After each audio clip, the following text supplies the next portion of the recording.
Welcome to Season 2 of the Sound of Southern Charm podcast. I'm extremely excited about what's ahead this season. You've heard my career story and lessons I've learned along the way. Now we're going to explore what other people have learned that's carried them to this point in their career. Kind of like a career suitcase. It's the bag you never leave home without. By now you're used to hearing my music start on the podcast, but today we're going to do things a little different, and there's a special reason why. My first guest of the season is someone I've known more than a decade. Daniel Seriff is an accomplished musician and producer who's worked with people like Tom Quayle, Irma Thomas, and Walter Wolfman Washington. But he started out as a private guitar teacher. I met him in his studio in Winston-Salem, North Carolina, and always enjoy sharing creative space with him. Daniel, thanks for being here. Thanks so much, Stephen. So when we met, I think you were still a student at what is now the University of North Carolina School of the Arts, and were already teaching guitar at that point. But before that, did you have any of what many would consider a beginner job? Yeah, so you mean specifically kind of like growing up and working at different places pretty much? Yeah, like, were you a waiter or in a grocery store? What was kind of Daniel's first job? Yeah, I had a bunch of jobs. At some point I was growing up and my parents, got tired of me asking if I could rake the leaves or clean something for some extra money, and they were like, go get a job. And I was probably 15 at the time, and I was still living in Waxhaw, North Carolina, and I did a very brief stint as a pizza cook. My sister helped get me that job. She had worked there at this local place for years. That was a quick one, but then when I moved to Winston-Salem, I got my first real and consistent job. That was at Chesapeake Bagel. Okay. And so I was a bagel chef. And then I went on to do the grocery store thing. I worked at Whole Foods. And then I got this smooth little job at the desk at School of the Arts. And probably one of my best and simplest jobs before I really got into music was my dad set me up with this cell phone refurbishing business. So yeah, I did a lot of things before I started to kind of settle into music. It sounds like it. So do you still eat bagels today, or you completely burn out on them? I still love bagels. Absolutely. Awesome. So do you know what brought you from Waxhaw to Winston-Salem?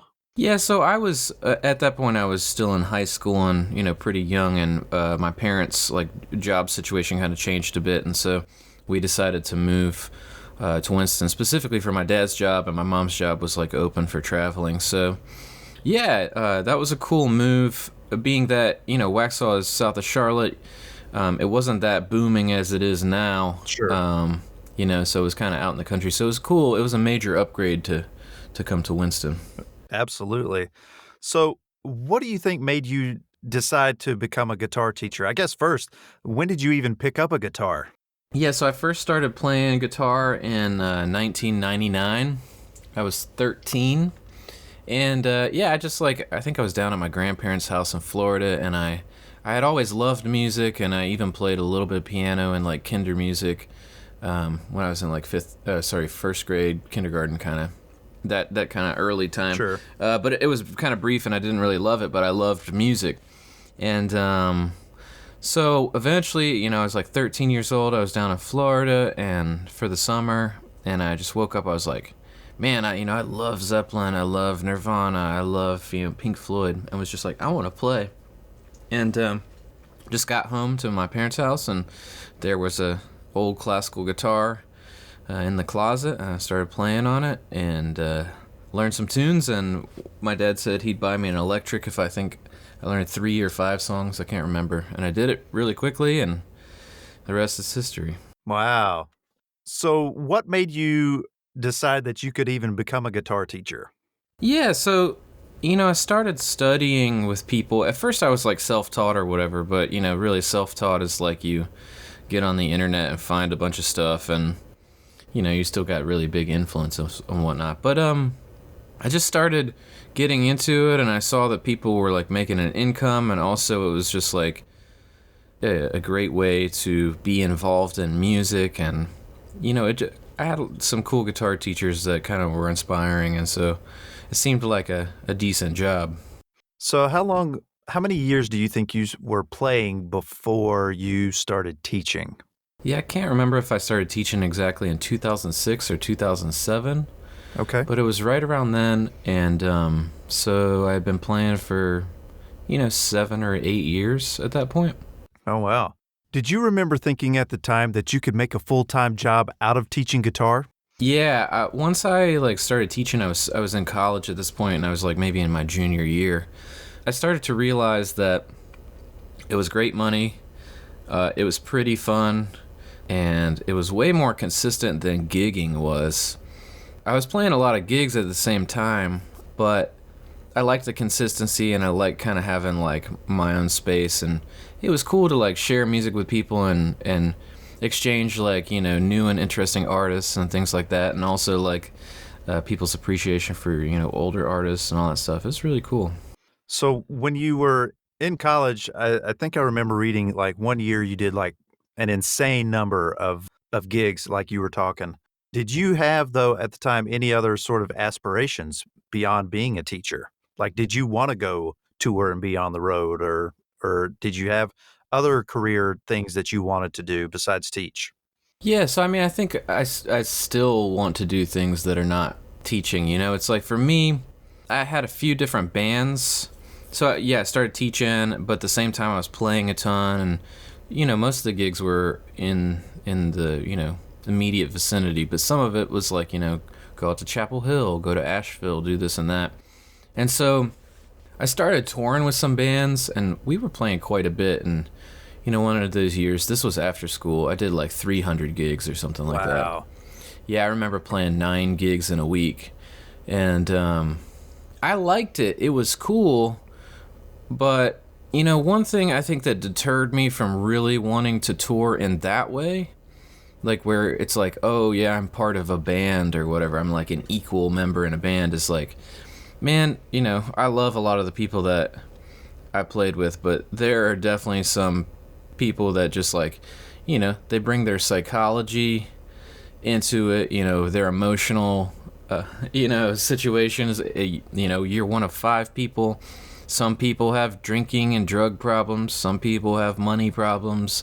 And it's just, if you think about it, you're a business partner with these 4 or 5 other people or whatever. And it's like, we're talking about like the amount of time you spend to sculpt and create a band. I mean, especially around here, you don't see people, springboard into some stardom. And I just don't see that happening as much anymore in general. Okay. So you're talking about 10 years of commitment to somebody who makes questionable decisions and is hard to deal with. Like, I started to kind of see the writing on the wall and was just like, all right, I can have fun playing music, doing gigs, doing recording sessions, all that stuff, and not have to commit to being on the road in a stinky van with 4 or 5 other dudes for half of my life. Right. Also, it's like really hard to develop any kind of a relationship, or when you get back from tour and whatnot, you basically don't have any work. Like, I know a lot of cats who just come home and like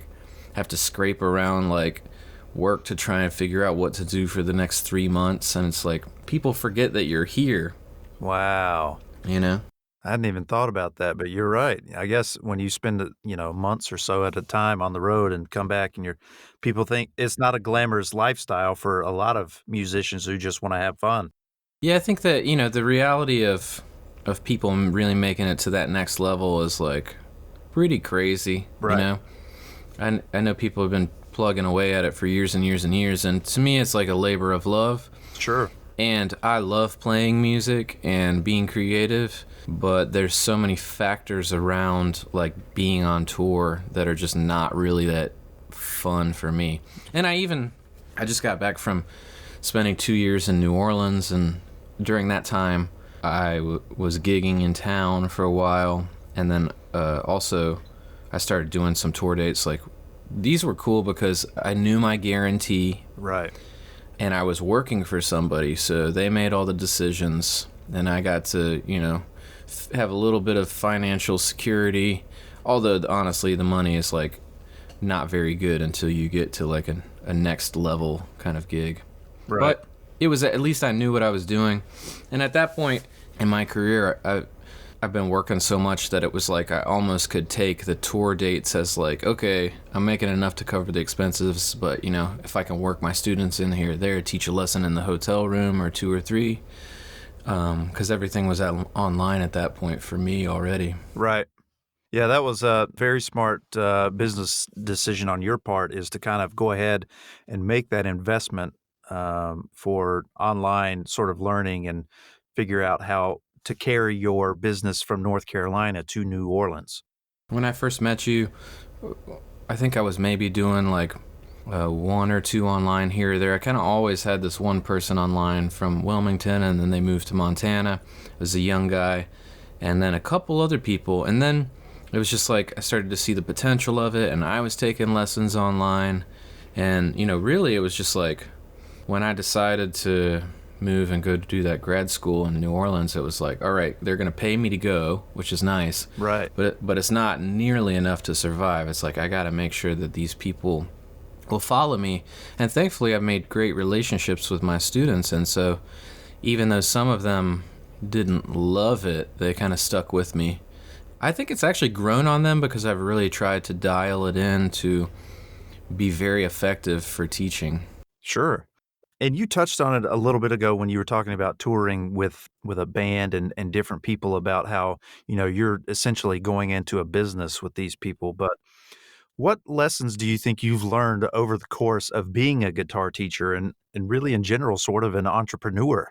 Yeah, I mean, I could say a ton of them. I think one of the biggest things for me, at least being in the music business, is that it's all about multiple streams of income. So to me, I absolutely love teaching guitar, but I also consider it kind of like my day job. And then that's kind of been the recent, you know, version of it. And then at that point I get to play for fun. But the nice thing is, like, the playing still adds, you know, not only creatively and, you know, interest to my life, it also, you know, I don't take free gigs and things like that, you know, so I'm making money from the gig as well. And then, you know, I'm producing a record right now. I'm producing somebody else's record. I'm working on my own record, you know, so the recording thing is always pretty like in and out as well, but all these multiple streams. And then within each of those kind of businesses that I have, I could push the you know, accelerator button kind of as much as I want right now. It seems like work is nonstop in a lot of ways. But the biggest thing that I know is that in years past, like, some things have like kind of, you know, wavered a little bit, and I didn't have as much work in this little area, but then, oh, it's cool, I'm still paying my bills, I still feel comfortable because I have a lot of work in this other area. So multiple streams of income are probably my biggest thing that I recommend to, like, most of my students who are interested in getting into it. Okay. Knowing you as somebody who's passionate about playing and not afraid to try different ideas, I know you played jazz for a lot of years. You were really sat down for multiple years trying to learning Indian music with different instruments. You've written a book on how to read music in specific ways. But I kind of asked you to do something a little different, and that was for you to create a musical intro for this podcast, The Sound of Southern Charm. And I know that's not an easy thing to do. Have you ever had the opportunity to work on something like this, or any kind of corporate application to your music? Yeah, definitely. So, you know, one interesting thing for me is, like, I really enjoy film scoring and, like, film music. That's kind of a big part of when I'm watching a movie. I just love to get into the score. And yeah, there are tons of movies that I could kind of mention that I really love. But anyway, so my brain is kind of into that and into, like, moments and creating moments and feelings. And, like, so previously I have done, like, a few commercials, like I did a North Carolina lottery thing. Okay. That was fun. That was with the producer. And then I've actually done some different movies, and especially at School of the Arts, I actually got to work with a little bit this, like, wonderful, like, award-winning guy named Kim Planert, who's in LA now, and he, like, I think he did, like, the Deep Blue Sea, and he's, like, done some stuff on, like, a lot of TV shows and stuff like that. Nice. So that was, like, a cool experience, because he was, like, he was a lot older than me, and I was in college, and he was like, oh yeah, check out this emotion, and this feel to this, and that was a really cool experience. So yeah, over the years I've done a good bit of it. Oh, that's really cool. Never knew that about you. So awesome. I'm glad I learned something. All right. What I'd like to do right now is kind of play the intro, the new intro that you worked on for me. And then we're going to kind of talk about the creative process of it after that. All right. Cool. Perfect. So here we go. Here is the new musical intro for the Sound of Southern Charm podcast.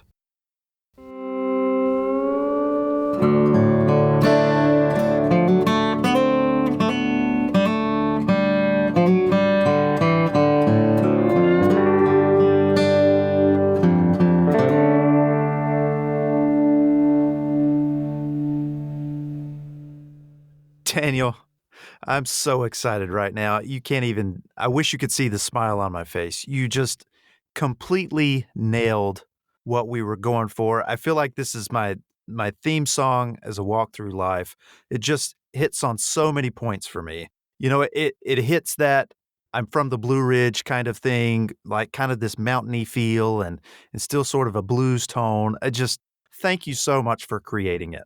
Oh man, absolutely. I really enjoy working with you, and we've done so much in different capacities over the years. But it's so cool. I love the podcast idea, and I love what you're digging into. And yeah, man, if it's funny. It did actually feel like it was easy because I think I know you and I know the direction that you were going for, and yeah, I think it's really cool. Yeah, so let's get into that a little bit. So, I remember when I first approached you with this idea that I started the process by playing you the music that I was already using for my video blogs. I had picked it out and purchased it legitimately, but with expanding the podcast with what I'm trying to do, I wanted something that I had more ownership and creativity in for the whole process. So, I came to you and the parameters I gave you were kind of the big three for me. One was I set the timing. I said I was looking for something between 15 and 20 seconds long. I'm not trying to, create this huge long score where people just want to fast forward straight through it to get to the content. Just something quick and easy to kind of set the tone. And as far as that tone goes, I wanted something bluesy because, that's the musical style I'm leaning into more so these days. And then finally, I wanted something that makes an easy transition into talking. I didn't want this kind of harsh end where it's like, what just happened? And then you hear me talking on the other end of it. So other than that, though, I kind of just said, Daniel, go for it. So I kind of want to hear what your side of the equation is now. What kind of went through your mind once I kind of put those things in place? Yeah, definitely. So I think that this would be something that, I would dig into more with a producer. Like if anyone hired me, I would kind of dig into their musical style. And the nice thing is that, we know each other fairly well and have worked on music together. One thing is I know you like kind of lower tuned guitar things. And so I was like, bluesy, but maybe a little lower. Okay, that's cool. And, kind of the different musics that you had sent to me, it was like acoustic guitar based. So you get that kind of folk element of, North Carolina, which we both know well. And, like for me, even though I don't really play that music, the first concert I ever went to was Doc Watson. So I was like, okay, a little bit of bluegrass, a little bit of blues. And then also, all right, it can't be too flashy. It can't be too, in your face because we want it to complement your voice. And that's another thing is I think the register that you're attracted to, I think, complements your voice, where it sits in the kind of musical spectrum. Yeah, and then so it was cool, and the nice thing for me is when a producer like you is like there, we had a Zoom call and we chatted through it and you were like, oh yeah, go in that direction. And that just makes it so easy for me because like at this point I feel like I can play pretty much anything because I practice so much, and especially in this realm, it's like not going to be crazy hard because we don't want it to be too flashy. So just like it was like, okay, cool, and we got the basic cool acoustic track, and then it's like, hey, I think that it might be nice to have some glue of the electric guitar. Yeah. And so I put a little slide in there, and that kind of brought even more of the the bluesy feel, and then I was like, okay, cool, those are both nice, but I want some lower electric guitar glue, and so I did a real basic just strum of an electric guitar with a little bit of tremolo on it, and that's like a classic sound that you hear in that bluesy, country, bluegrass, not as much bluegrass, but kind of the combo of those three was like, almost like each of the instruments that I played were kind of like bringing in a little bit like more of the flavors from the styles that you had mentioned, Right. And I think, in this interview, I really kind of wanted to put across to people like, listen, yeah, this is only a 15 to 20-second deal, but, there's so much effort and kind of thought into the creativity of what just happens in 15 to 20 seconds that I really wanted to get across to people that, it's important. It's not to be taken for granted sort of thing, because I think that's easy for people to do in the creative space versus the corporate, where people are like, "Yeah, that's not that big of a deal. Won't take that long." No, it really, it's really can be as labor intensive as any particular person needs it to be. Yeah, I think it is very nuanced for sure. I mean, it's kind of like, it's your Audible logo. It's like people don't realize when they're like, oh yeah, we're starting a new company, we need a logo. And it's like, man, like logos start at $500, and that's pretty cheap. Like I have an aunt who's worked in the business, and her old company sold $10,000 logos. I mean, it's like, wow, yeah, and every little nuance of like, oh, how does this letter fold over this? How does that font look in that way? Like, I mean, just the nuances are massive. So I think this is like your, essentially like your Audible kind of logo. Yeah, they're starting to use the term in my industry, sonic branding is being tossed around more and more for businesses and sort of that corporate application. You were talking earlier about, capturing those moments in any kind of film score or just music in general, which people typically, I think when they listen to like one of their favorite albums or something, they don't really think about the moment. They think about like the emotion. They're like, oh, that is so good. And for me in this podcast intro, I think from the offset, when you brought in the slides, I think my first reaction was I said, that second slide in the intro is just perfect. Like you nailed it on the first try. And I don't even, and that's the fun thing about all of this is you don't know what's going to happen until you just kind of sit and let things happen. Yeah, totally. Like for me, this is one of the benefits again of like working with somebody is just like, when I'm sitting by myself, my situation is going to be I might play the coolest thing in the world, but I can't tell it's that cool because I just played it and I'm probably annoyed at myself for one extra sound or something, And so it's nice to work with somebody who has an idea of what they want and they're like, oh yeah, pursue that, So I'm a firm believer in, kind of teamwork and then also like just the value of a producer, somebody who's going to take that role and kind of help move the session forward. Yeah, and I've said it a dozen times probably on this episode alone, but I'm so thrilled with the finished product, and I'm so appreciative, and it's gonna live on as long as I have guests on this podcast. So thank you so much for creating that. Absolutely, man. Yeah, thank you for having me for that. All right. So before we go, though, I want to give people a chance to look you up either from a, thinking about learning guitar standpoint or from a, corporate application or podcast intro if they're interested. I know you still offer personal guitar teaching lessons, but you've also just launched a new video series if people kind of want to take things at their own pace. So why don't you tell everybody about that and how to find you? Yeah, sure. So right now I'm so booked up with private lessons and you know how it is in business. It's like you can only work so much. And so I want to share, more with other people and also have some interaction and create really great video content. And so I created this coaching program called the Ideal Guitarist Coaching Program. And it's available on my website. Right now I'm in the first round of it. And but I'm going to continue kind of inviting people into it. And basically, it's really cool because you get my entire library of courses that I've created, books that I've written, all that stuff. And then you get to check out like a weekly live stream Nice. where I answer questions and everyone gets to write in. And then kind of the individual instruction is based on correspondence lessons. So because I'm so booked up with private lessons, I don't really have any spots. But the nice thing about the correspondence is, at 9 p.m. I check out a video of somebody and I write a few notes, or I respond with a video response, and it really works amazingly well. The people in there right now are pretty excited about it. It sounds like a great opportunity for anybody. How many videos do you think are in your catalog right now for people?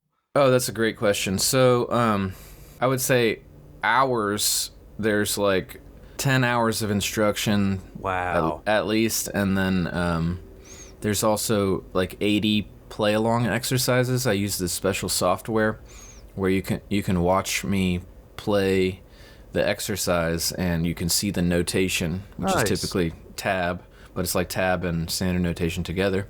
And it's cool. You can even, like, if you're a lefty, you can mirror the video in this software and see the guitar in left-handed angle. It's very cool. I did not know that was possible. Yeah, it's pretty crazy, right? Yeah, it really is. So, and I'm assuming, these lessons that you're teaching, is there an average time? Like, is it an hour? Is it less? Like, what can people expect if they go to sign up and want to do the Ideal Guitarist? Cool, yeah. So, the coaching program is fairly limited, but I do have several other, like, courses and things. But the coaching program specifically is, like, the videos are kind of short back and forth, but I'm happy to kind of, like, at this point, watch as many as somebody wants to send, over the week. Right. And then the other content, it's just all there, and I can direct students to go check out, like, okay, hey, you need to go do this exercise, and it's on this site, and they have access to it 24/7. Nice.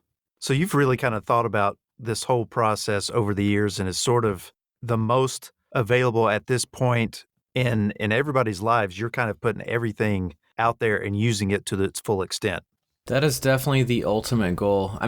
So I got out of undergrad in 2008, and right away I wanted to get into online guitar lessons, but I just, as a guitarist, I wasn't confident enough. Sure. I didn't believe in my own playing, and also I wasn't sure that I was ready as a teacher. And so I spent a boatload on creating a website and just never did anything with it. So it's been a slow process to get it going, but now I'm kind of consistently building new content regularly. I think one of the pivotal points is I invested in some great camera gear, and now basically I'm creating really awesome lesson content all day, where a big thing for me is that if I have a private student ask for something, like say it's a lick or it's a transcription from a B.B. King record, or it's a tune or whatever. Okay. It's I can make a backing track, I can make a video in the middle of the lesson that summarizes the exercise I want them to work on. And at some point, I'm going to go through all those and grab all the really good stuff and add that to the library. That's going to expand in a really big way, where it's just going to be kind of everything you could imagine, because I just am making videos constantly nowadays and backing tracks. Okay. Very cool. And so what's the website that everybody needs to go to check it out? Yeah, so it's on my homepage, danielseriff.com, and that's sheriff with no H. Got it. All right, Daniel. Well, thanks again for the podcast intro. Thanks for being here and sprucing up the sound of Southern Charm. Yeah, man, thanks so much for having me. I really appreciate it. Be sure to subscribe to the Sound of Southern Charm podcast to hear the other guests I have coming up. If you'd like more information, you can email me at steven@stevengeorgevo.com. Thanks for listening.